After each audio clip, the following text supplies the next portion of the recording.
Sponsors the Shed Kings, Curtis and Anthony, for sponsoring our program. Good morning, Rim Country. Hope you had a wonderful weekend and hope you're ready for a little bit warmer weather this week.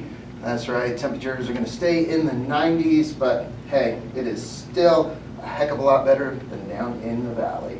So this morning we have members of the Mogollon Sporting Association, or commonly referred to as MSA, in the studio. We have Jake Swartwood. Good morning, Jake. Good morning. Tyson McKee. Good morning, Chris. And Craig Swartwood. Good morning, guys. Good morning, Mayor. And thank you so much for coming in and talking about MSA. Just an incredible organization that has been here in Payson and Rim Country for how many years, Craig? 33, guys? It's 33 years. 33 years, man, doing it up. And it is just a wonderful organization.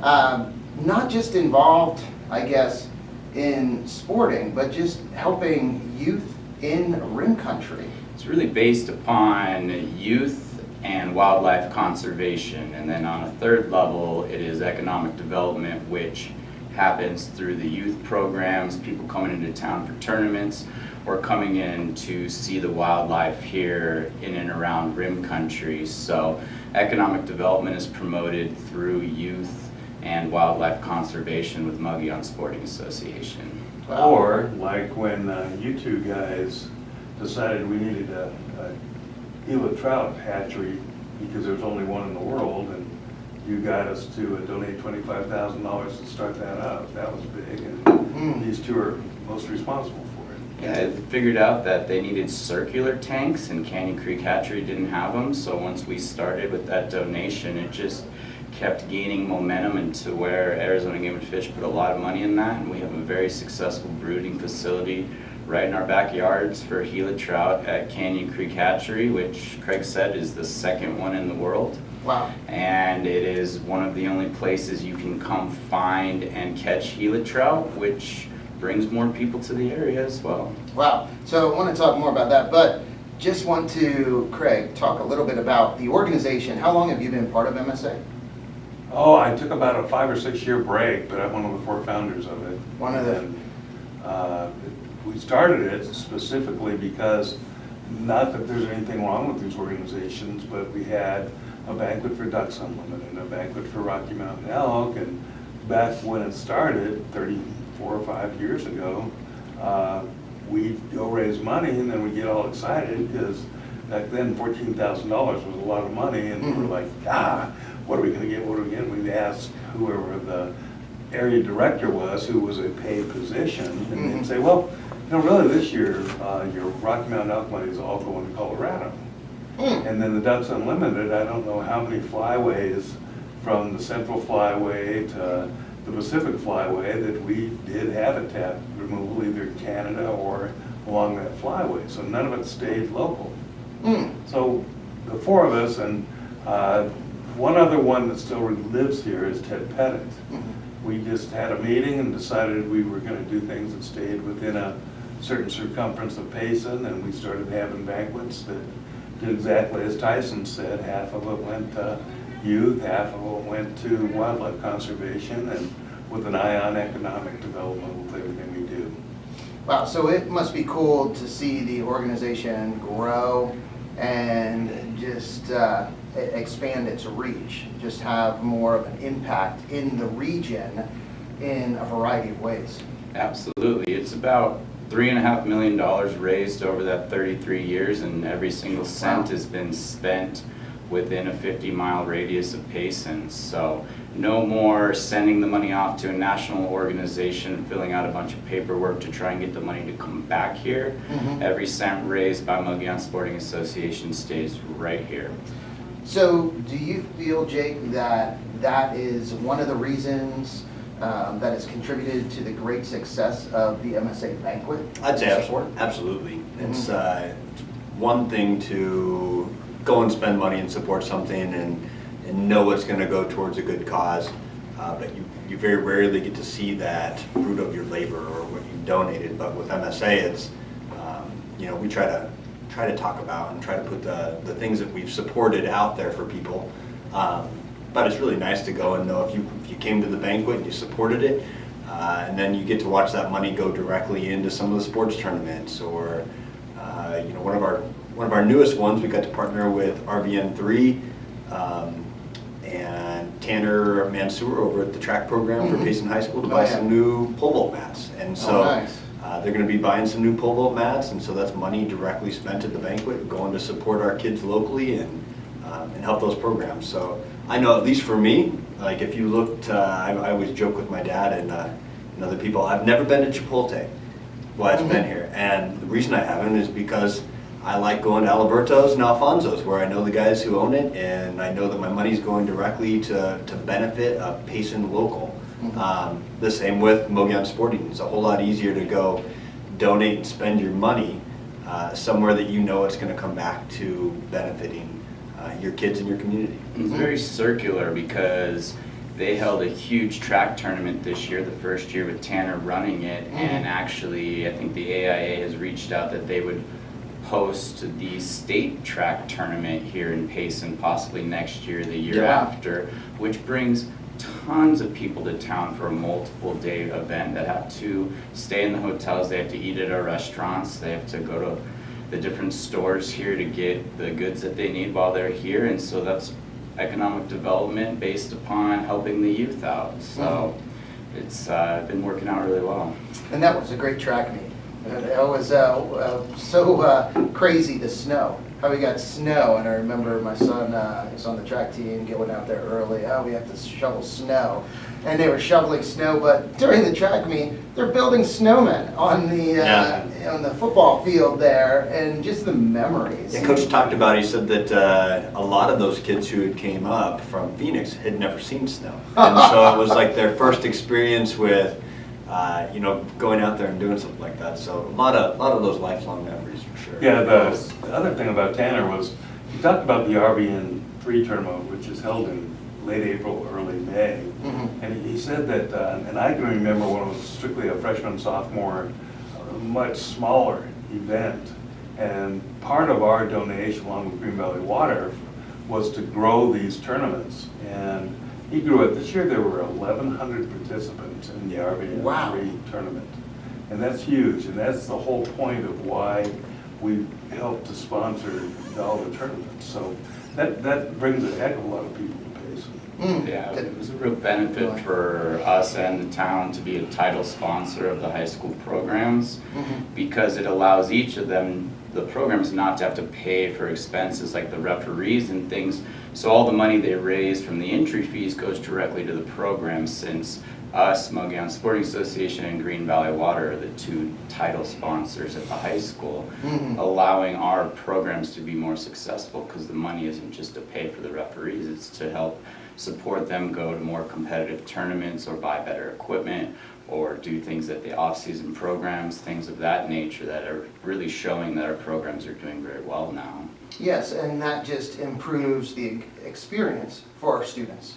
For our young people, their experience while in middle school, high school here is just that much better, or even elementary school, because one of your projects, I remember years back, involved JRE. Yeah, we were fortunate enough to be approached back then about putting some turf on their activity field area there.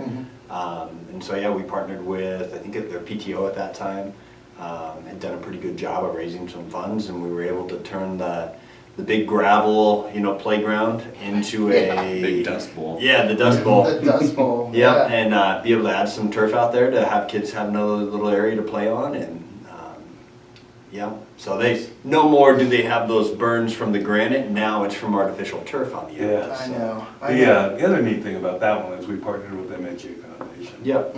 We were the two bigger partners in it, so you know, it's really fun and rewarding to work with these other organizations. We work very closely with both the school district and Arizona State Game and Fish, and both of them are a pleasure to work with. What would you guys say? Absolutely, yeah. So again, Mogollon Sporting Association, their website, msarim.org. You can learn more about the organization. And I think, boy, a lot of people know MSA through the banquet. It's just such a big event, very successful, and a blast. everyone has just an amazing time. Yeah, our live auctioneer is wonderful. No, I still, man, I don't have any more like PTSD. Have you been dreams. practicing? No, man, no.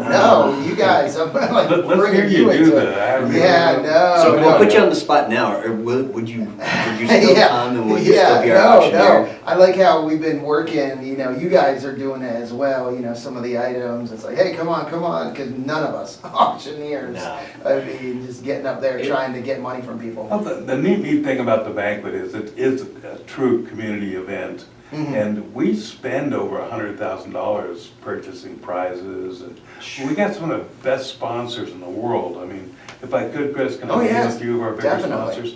National Bank is a title sponsor for us, and Desert Financial. Kevin Dick with KDI Wealth, he's another one. Kim Ross. Kim Ross, Christine Croak.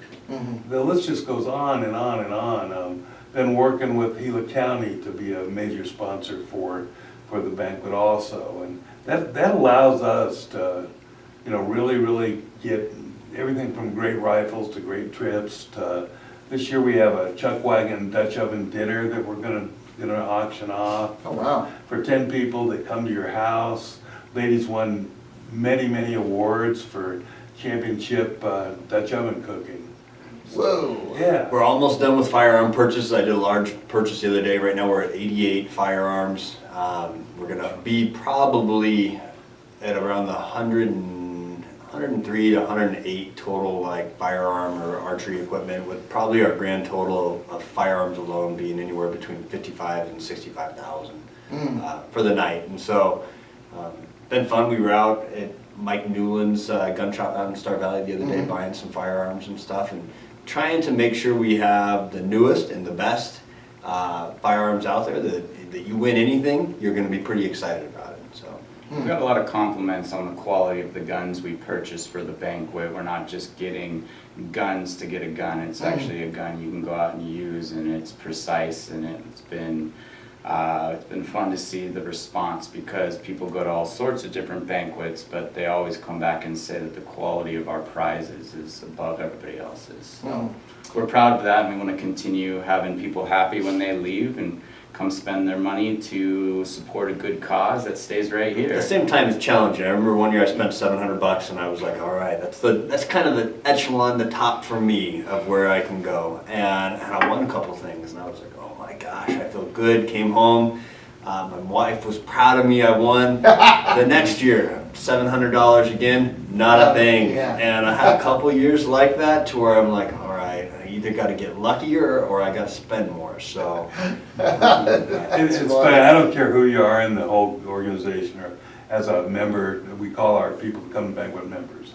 But somebody will win 3 or 4 guns, and about 50 people will say, well, they're so lucky, they win all the time. And I'm not going to mention the person's name, but somebody said that to him, and he said, yeah, I won a $800 rifle that I paid $2,000 for. Yeah. No, again, if you're just tuning in or just started watching our live stream, talking with members of the Mogollon Sporting Association, MSA, Jake Swartwood, Tyson McKee, and Craig Swartwood. And the banquet, like you said, Craig, a true community event. And there's so many reasons and so many factors, I think, that people enjoy it so much. Another thing I think people enjoy is the participation with young people. So you see young people that are volunteering, that are helping out, that are helping to show the prizes, that are working the event. And that's always great to see. I think the event's wonderful because of all the different age groups that are represented at the banquet. We're on at least our 3rd generation of people that come to that banquet. Whoa, yeah, that's really cool. yeah. That is cool to see. So let's talk a little bit more about your work with, I guess, what is it, forest, or with... Arizona State Game and Fish. Game So and one of the Fish. things that Craig was alluding to earlier is like we started with a circumference that used to be in Payson. It was 30 minutes or 30 miles away from Payson, and that has had to grow because of the amount of conservation projects and water projects that we've done with the ranchers. across the area to where now we're able to kind of reach a little bit further out. We sometimes joke if you're down in Tonto Basin or in 23, 22 and you participate in a youth deer hunt or any hunt down there, we've been very fortunate to work with all the ranchers down there, and any of the water projects that you see, we more than likely had some kind of a hand with them doing it. In the Payson area, the Game and Fish was actually, they had a commission meeting on Saturday up here. Friday. Was it Friday? A couple of those guys were commenting on how awesome it is to work in the Payson area and with Tonto National Forest and those guys, and just all hands on deck, and it leads to some really great things going on. So that's just one of the few things, the water projects. But other large projects that we've done, we've been trying to get turkeys back in the Payson area for, gosh, I don't know how many years we've done. About a decade now. Maybe a decade, maybe the Yeah. entire time I've been with MSA, but turkeys in 22 North have been diminishing, so we helped purchase some GPS backpacks for these turkeys that they are relocating, and then they can track them and get a better idea of what's going on. But those turkeys, they'll go, they put them up on the rim and they might end up in Prescott. Like, Yeah. What? yeah. Really? They have one of their turkeys that went all, like, they capture all the turkeys, I believe, up Unit 23 and... Oh, by Round Valley. Is it Round No Valley? one. Yeah, okay. So these turkeys going everywhere, like... Whoa. but it's kind of cool, they get some Wow. that stay. A lot of mortality rates that they can see on them, and it seems like bobcats, you know. They've dropped that down though. They did something different this last year. Rather than letting them go, 2 years ago when they let them go with these transponders, and I found out Friday that Game and Fish built these little parachute backpacks. And other states are using them now. But they, rather than just turning them loose, because Yeah. the first year they turned them loose, one ended up on Mangus Mountain. Whoa. A bunch ended up on top of the rim, and one got eaten by a bobcat. Huh.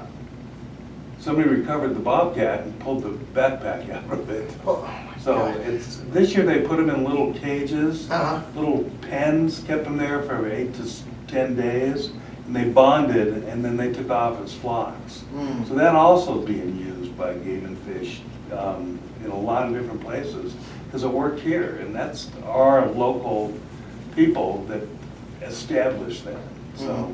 Just have this mental image of this little backpack, you Oh, know, yeah, it's a like, funny thought. on a turkey, like Dora or something. you know? Yeah, and they look funny. Yeah, well, I know my wife, the other day, she just noticed, she called me on the phone, hey, I just saw an elk with a dog collar, why is it, are the elks pets now, are they putting collars on them? I'm like, no, it's a tracking collar, so it's Right. not. So we've done some of those collars. Ours have been on the Bighorn, the Rocky Mountain Bighorn sheep that are Okay. in Unit 23, 22. Mhm. We were really excited about that. It gets the data back on that, and they actually increased that tag the following year that we did the collections and stuff. Like Craig was saying, Region 6, which is the region that we're in for Arizona Game and Fish, and we may be biased because those are our guys, but we would say that that's the cream of the crop of Arizona Game and Fish, and you see that those gentlemen have all been kind of poached into different areas of leadership for Arizona Game and Fish now. And females. Yeah, yeah. And guys like Jared McFarland now, who's down at headquarters, and Joe Sayer, who was WM and now is Region 6, head of Region 6, one of the guys in town. So. Pretty cool. We've worked with Game and Fish very closely. Jim Guggenauer is a commissioner of Arizona Game and Fish, has been for 3 years now. Oh, no, 6 years. 6 years now, I apologize. And he's part of Mogollon Sporting Association, is a local gentleman here, and we've been able to work very closely and make a great bond with Game and Fish to make sure they are able to get things done that they need to, and having nonprofit support locally really helps those movements. Game and Fish just went to the Western Game and Fish, all the Western states, and Arizona won the Certificate of Excellence for Arizona Game and Wow. Fish. Number one. Number one out of all the Western states. You got to think California, Idaho, a lot of really, really quality game and fish departments, and ours was the one recognized. So we're really happy. I'll tell you, I thought our work with Game and Fish would increase my odds of getting a hunting permit or a tag. It hasn't at all. It's, Seems like it's gone down. It's a true draw, that's Yeah. for sure. And I know we're both biased, but what I've seen, and that award just really proves this, solidifies this, is the incredible management of wildlife and resources that our Arizona Game and Fish, that they, are at such a high level.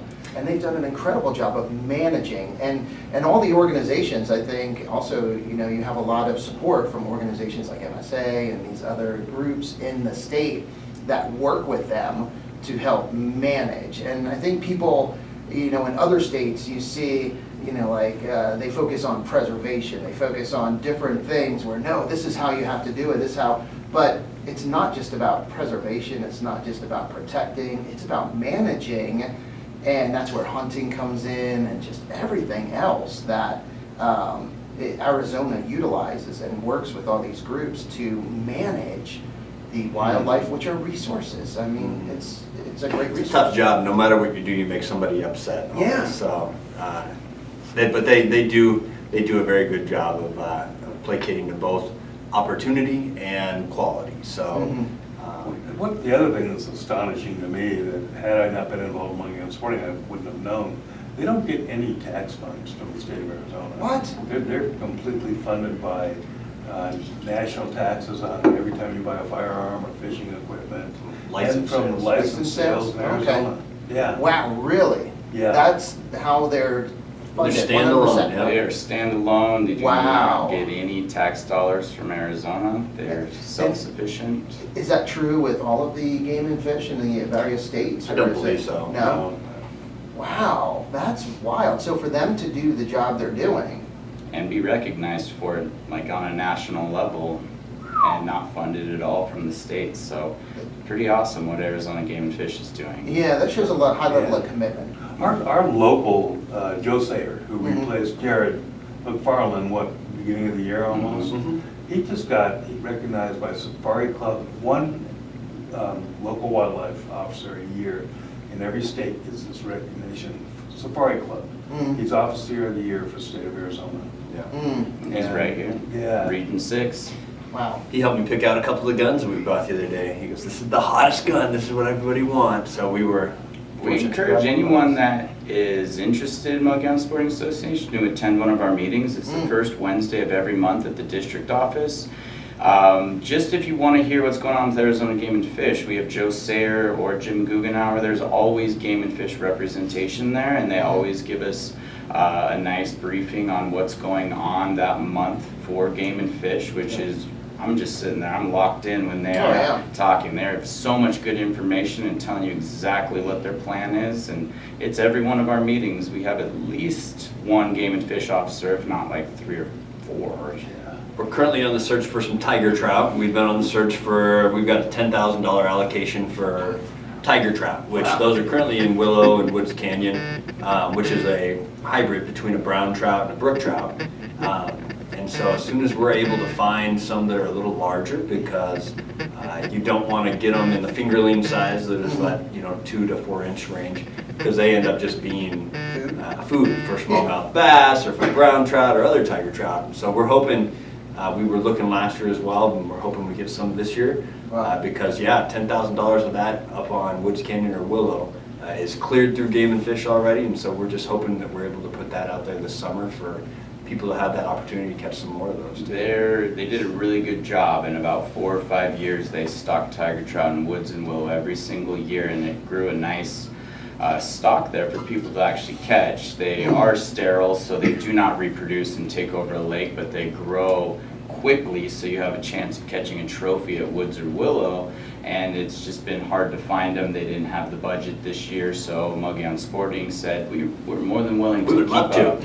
Yeah, Love to keep up the stocking of tiger trout, so people that are local here can bump up half hour and have the chance to catch trophy tigers. So, Probably a state record will come out of one of those. Woods has the state record right now of tiger trout. It was almost 5 pounds. So that was one of probably the first stockings, maybe 5, 6 years ago. Yeah. He made it around, and he was huge, and that gentleman got a chance to catch the state record right at Woods Canyon.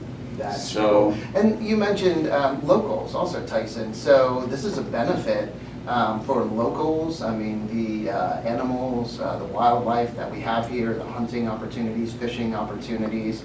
recreating, hiking, getting out, just enjoying rim country and the beauty of this area.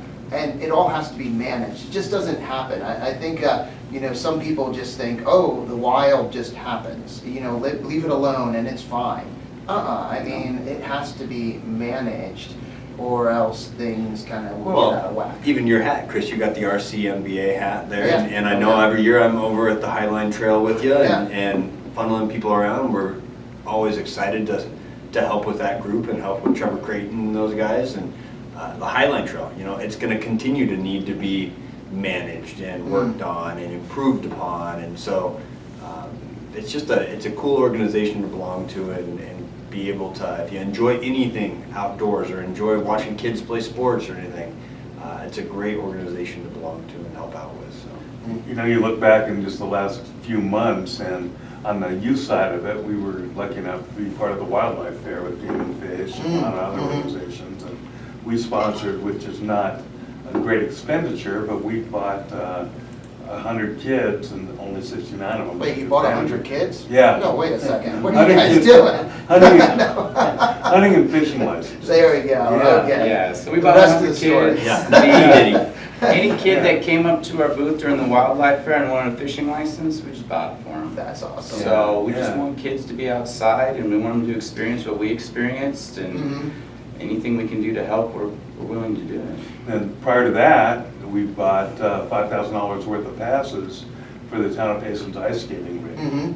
So kids that probably couldn't, their families couldn't afford to take them skating, Mhm. probably never, sort of like a lot of things, never been on the ice before, Mhm. they got a chance. We sponsor a $5,000 youth camp in the summer with the Arizona State Game and Fish, that they learn how to fish, learn how to do a lot of outdoorsy things. Mhm. We're happy right now. We've got both the middle school gym and the high school gym open with Coach Burke and Coach Hounshell in there. That we're able to fund both of those programs so that kids can come in throughout the entire summer and get tutelage from both of those good quality coaches. It was the first day for Coach Hounshell this morning, and Jay and I stopped by to check it out. She had about 20 middle school girls there just working them, and they're going to be ready, and that just makes our high school program so much better.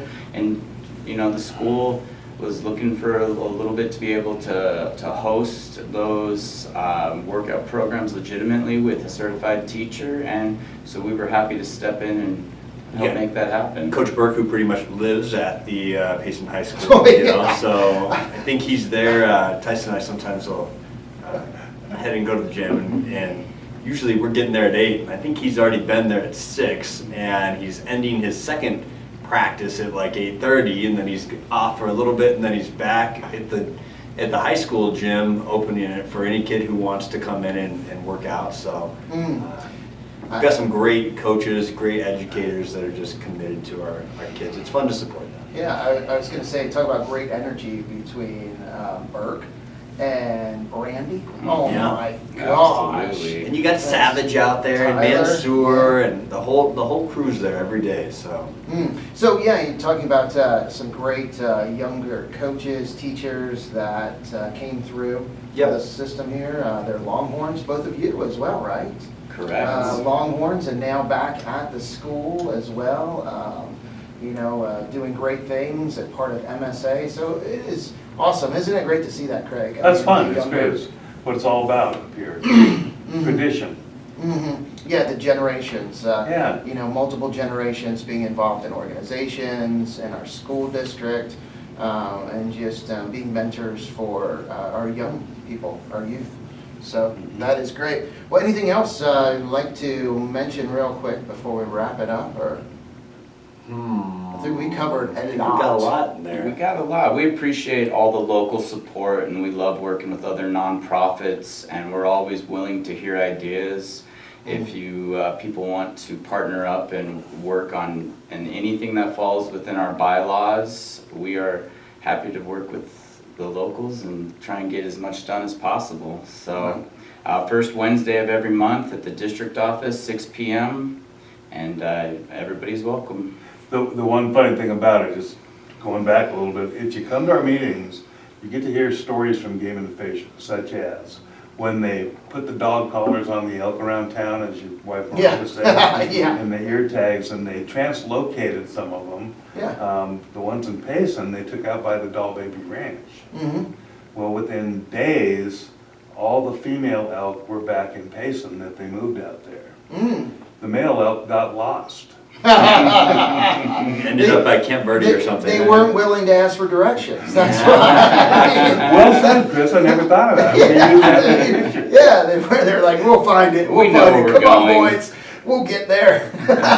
Going around in circles, wait, that's the same rock, dang, come on. No, that's funny, that's really good. Hey, well, thank you guys so much for coming on this morning, and thank you for everything you do with MSA. Thank Thanks you. for having us, man. Thank Yeah, you, we we were- appreciate it. You are so welcome, and thank you everyone for listening and watching. Also, a big thank you to our sponsors of the Community Spotlight program, the Shed Kings, Curtis and Anthony down in Star Valley.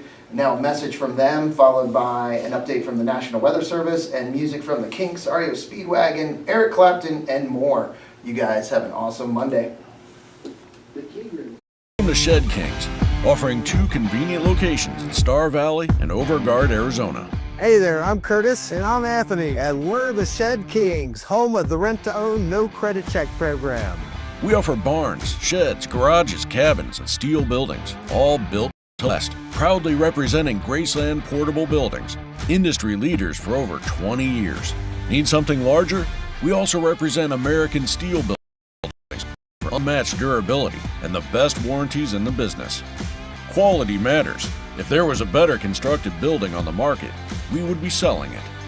Shed Kings made it so easy, but quality's unbeatable. I loved it so much, I joined the team. Enjoy enhanced floor and wall durability, optimized fasteners, and budget-friendly options. Choose from a wide variety of styles and